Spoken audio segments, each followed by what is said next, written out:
Olá, como vai? Tudo bem?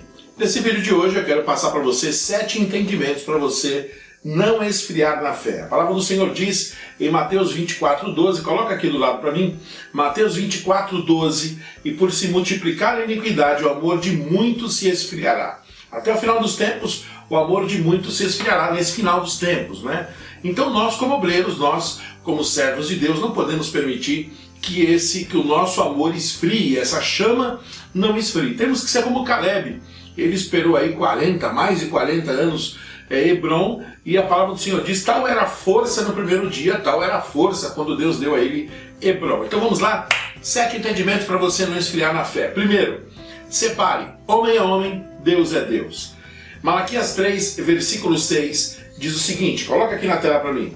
Malaquias 3, versículo 6. Porque o Senhor não muda, por isso vós, ó filhos de Jacó, não sois consumidos. Malaquias 3,6 diz que o Senhor não muda.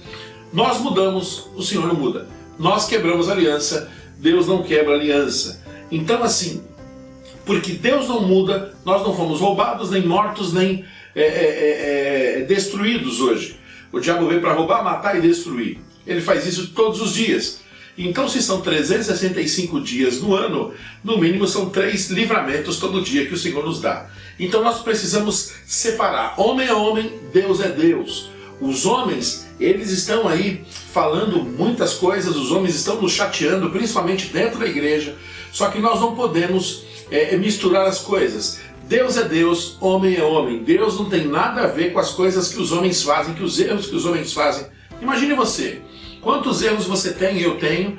Imagina a pessoa começar a culpar Deus pelos seus erros. É certo isso? Pois é, não é. Então assim também não é certo você fazer isso, você misturar.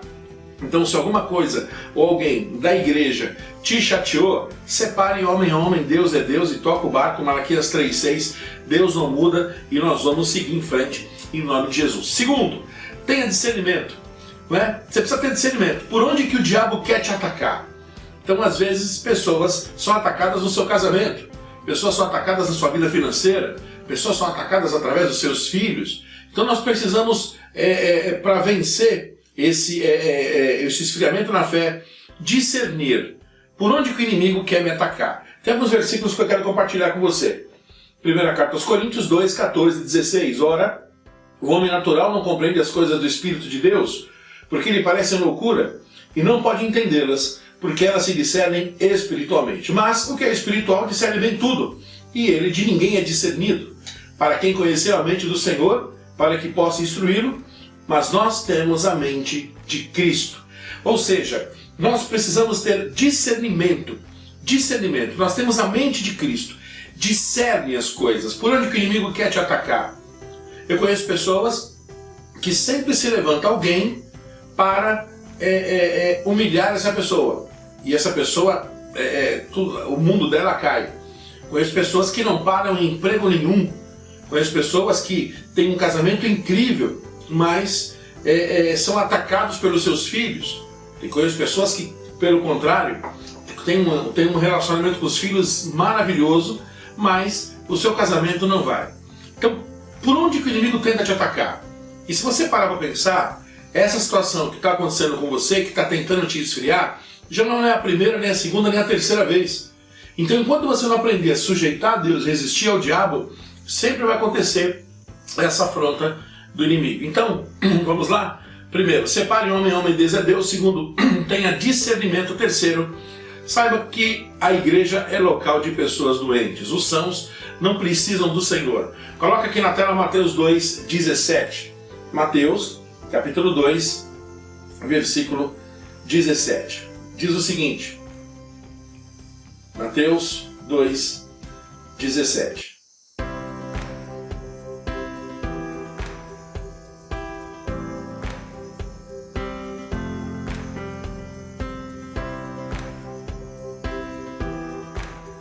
Você viu então? Então nesse texto de Mateus 2:17, a palavra do Senhor diz que a igreja é local de pessoas doentes. Os sãos não precisam do Senhor. Eu vim para os doentes, os sãos não precisam do Senhor. Então imagine só você chegar numa academia e chegar na academia e a pessoa chegar para você e falar assim, eu nunca mais vou naquela academia. Eu pensei que só tinha gente forte só tem gente fraca, barriguda, eu não vou mais naquela academia. Então na academia é lugar de gente que precisa ter um treinamento físico. Imagina você chegar no hospital e falar assim, eu jamais vou naquele hospital, porque tem tanta gente com o braço quebrado, tanta gente com a perna quebrada, e eu jamais vou naquele hospital. Está errado, não é? Então Jesus veio para os doentes. Quarto, dê sem querer nada de volta, não espere um muito obrigado. Vamos até lá, Lucas 6, 35. Lucas, Evangelho de Lucas, capítulo 6, versículo 35, diz o seguinte: amai, pois, os vossos inimigos e fazei bem, e emprestai, sem nada esperardes, e será grande o vosso galardão, e sereis filhos do Altíssimo, porque ele é benigno até para com os ingratos e maus. Então olha só, amai, pois, os vossos inimigos, fazei bem, emprestai, sem nada esperardes. Então se você ainda está na época, ainda está nessa imaturidade de esperar um muito obrigado, que lamento, mas você vai se chatear muito ainda na vida. Não espere muito obrigado humano, porque você não está fazendo para homens, você está fazendo para Deus. Então se você está naquilo, olha, eu fiz uma faxina na igreja e ninguém falou muito obrigado. Olha, eu fiquei na recepção e ninguém me agradeceu por isso. Primeiro que você não fez para homens, você fez para Deus. Então, Deus lhe pague. Que Deus te agradeça por isso, se é que você precisa. Mas nós não precisamos disso, porque o Senhor Jesus, Ele já fez mais por nós. Então se você é daquele que precisa de um muito obrigado, lembre-se: 1. De onde Deus te tirou? 2. Quem era você sem Jesus? 3. Onde é que você estaria agora se não fosse Jesus? Responda essas 3 perguntas para você e comece a fazer a obra sem esperar um muito obrigado, tá certo? 5. Seja um mordomo, tempo, tesouro e talento. 1 Pedro 4,10 diz o seguinte, 1 Pedro 4, versículo 10. Cada um administre aos outros o dom como recebeu, como bons dispenseiros da multiforme graça de Deus. E outro versículo, coloca aqui na tela, 1 Coríntios 4, 1 e 2. Diz o seguinte, 1 Coríntios 4, 1 e 2. Já estou crucificado com Cristo e vivo não mais eu, mas Cristo vive em mim. A vida que agora vivo na carne, vivo pela fé no Filho de Deus, a qual me amou e se entregou a si mesmo por mim. Então, Cristo vive na nossa vida. Se Cristo vive na nossa vida, Jesus falou, eu vim para servir. Então nós precisamos também ser mordomos. Nós precisamos ser os servos da bacia e da toalha. O que é o servo da bacia e da toalha? É aquele que está pronto a servir, aquele que está pronto a lavar os pés dos discípulos. Jesus nos dá um grande exemplo disso. Então seja um mordomo. Não tome para si as coisas do Senhor. Imagine, por exemplo, um garçom. Você vai numa festa, não sei se você já trabalhou de garçom, imagine o garçom está lá servindo, está ganhando sua diária por isso, e a pessoa vai lá tomar pegar um refrigerante ou pegar um salgadinho, e ele está lá servindo e de repente ele fala assim, não, você não vai pegar esse refrigerante. O convidado fala assim, mas por quê? Esse refrigerante não é seu, é do dono da festa. Pois é. Então nós somos dispenseiros da graça de Deus. Nós somos mordomos. E nós somos mordomos com os 3 T's. Nunca se esqueça. Anote aí. Tempo, tesouro e talento. Mordomia cristã é baseada nesses 3 pilares. Seja mordomo no seu tempo. Seja mordomo no seu talento. Então coloque o seu tempo a serviço do reino. Coloque o seu talento. Coisas que você sabe fazer bem. Imagine, por exemplo, que tem uma torneira, uma bica pingando, uma luz queimada na igreja. Você sabe consertar? Vai lá. Coloque o seu talento a serviço do Senhor e conserte isso. E o seu tesouro, os seus recursos. 6, cuidado com a dúvida e dedução. A dúvida é uma coisa terrível, muitas pessoas estão com dúvida. Será que é meu lugar aqui mesmo? Será que essa igreja é meu lugar? Será que eu ainda tenho que permanecer casado? Será que eu tenho que encarar isso? Será com aquilo? Muitas pessoas estão enroladas em dúvida. Cuidado com as dúvidas. Apresente as suas dúvidas diante do Senhor. Ele vai te esclarecer. E você, cuidado com tanto será que pode trazer aí algo terrível na sua vida. E a dedução. O que é a dedução? Muitas vezes você acaba deduzindo coisas. Isso esfria muita gente na fé. Então imagine, por exemplo, que você... o seu pastor é uma pessoa incrível e ele sempre abraça todo mundo quando acaba o culto. E ele simplesmente, ele acabou o culto domingo passado e foi embora, passou no meio de todo mundo, não olhou para ninguém, entrou no carro e foi embora. Começou um burburinho na igreja. Você viu, pastor? O pastor mudou. Antes ele conversava com todo mundo, antes ele falava com todo mundo, agora você viu o que aconteceu? Acabou o culto, entrou na igreja, passou direto, nem cumprimentou os irmãos, entrou no carro e foi embora. Aí tem dois grupos de pessoas.